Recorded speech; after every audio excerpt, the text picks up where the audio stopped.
जब राजा शुद्धोधन के घर में एक बालक का जन्म हुआ, यह खबर सभी गांव में फैल गई।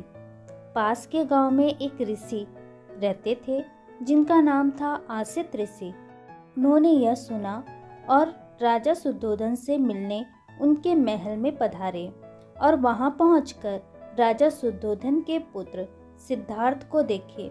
सिद्धार्थ के मुखमंडल के चारों ओर प्रकाश की प्रतिभा जगमगा रही थी।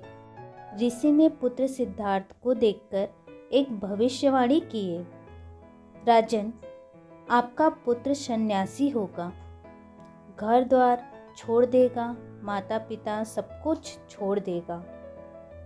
ऐसा ऋषि बोले। राजा को बहुत ठेस पहुंचा। वह बहुत क्रोधित हुए। उन्होंने सोचा, मेरा पुत्र यदि संन्यास ले लेगा तो मेरा उत्तराधिकारी कौन बनेगा?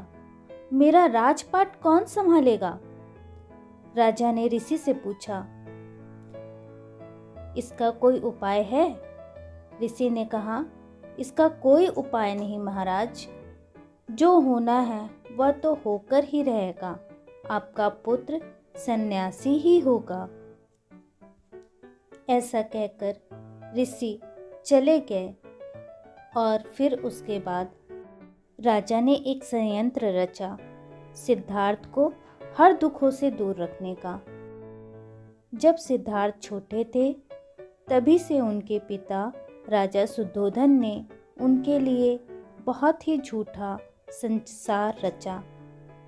उनके लिए हर मौसम में अलग अलग महल बनाए गए ताकि उन्हें गर्मी, ठंडी, बरसात का पता ही न चले। बीमार लोगों को उनके पास नहीं जाने दिया जाता था। बूढ़े लोगों को सिद्धार्थ ने कभी देखा ही नहीं था। सूखे पत्ते उनके बाग में कभी नहीं हुआ करते थे, मतलब कभी गिरा ही नहीं करते थे। उन्हें हटा दिया जाता था कि सिद्धार्थ की नज़र उन सूखे पत्ते तक ना पड़े। उन्होंने कभी मृत सैया नहीं देखी थी। उनके आसपास केवल सुख का अनुभव करने वाली चीजें ही रहती थी। ऐसा कोई चीज नहीं रखा जाता था जिससे उनको दुख का अनुभव हो। इस प्रकार सिद्धार्थ हर एक दुख से दूर थे। उन्हें दुखों का कोई ज्ञान नहीं था। एक दिन वे रथ में घर से बाहर निकले। उन्होंने रास्ते में एक बीमार व्यक्ति को देखा। वह व्यक्ति बैठा हुआ था और खांस रहा था। उन्होंने सारथी से पूछा, ये आदमी क्या कर रहा है बैठकर? सारथी ने बोला, महाराज, मुझे आज्ञा नहीं है कि मैं आपको कुछ भी बता सकूं।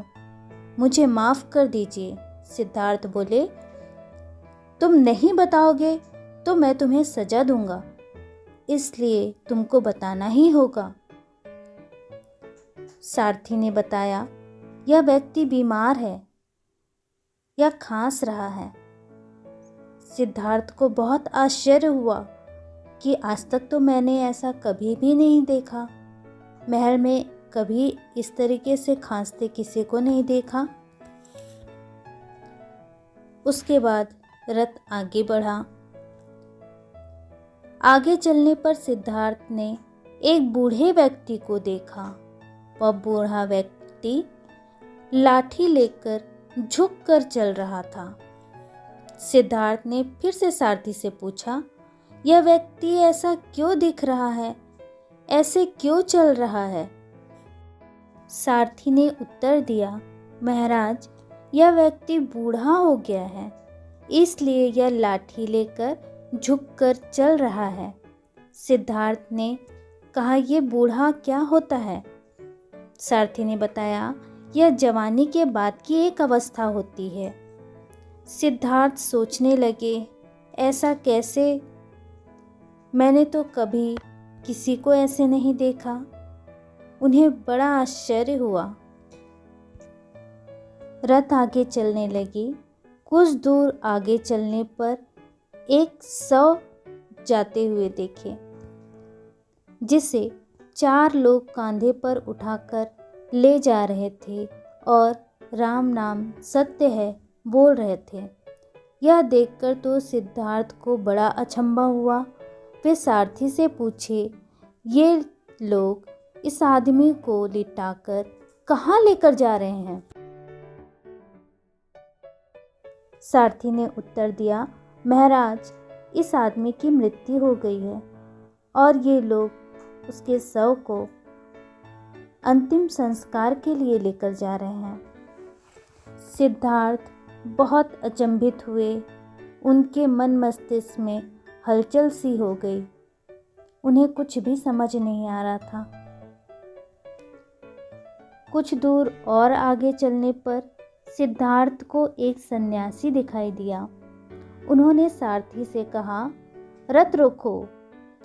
सारथी ने रथ रोका।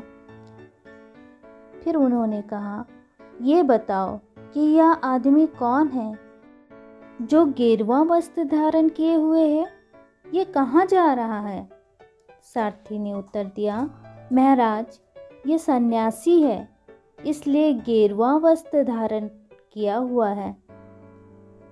इसने सब कुछ छोड़ दिया क्योंकि जिंदगी में दुख ही दुख हैं, तकलीफ ही तकलीफ हैं, इसलिए संन्यास धारण कर लिया महाराज। ये 4 बातें सिद्धार्थ के मन मस्तिष्क को हिलाकर रख दिए। सिद्धार्थ कभी राजसी ठाट बाट से बाहर आए ही नहीं थे। उन्होंने यह सब कुछ कभी देखा ही नहीं था। वे सोचने लगे, आखिर जिंदगी की क्या सच्चाई है जिससे मैं आज तक अनभिज्ञ हूँ।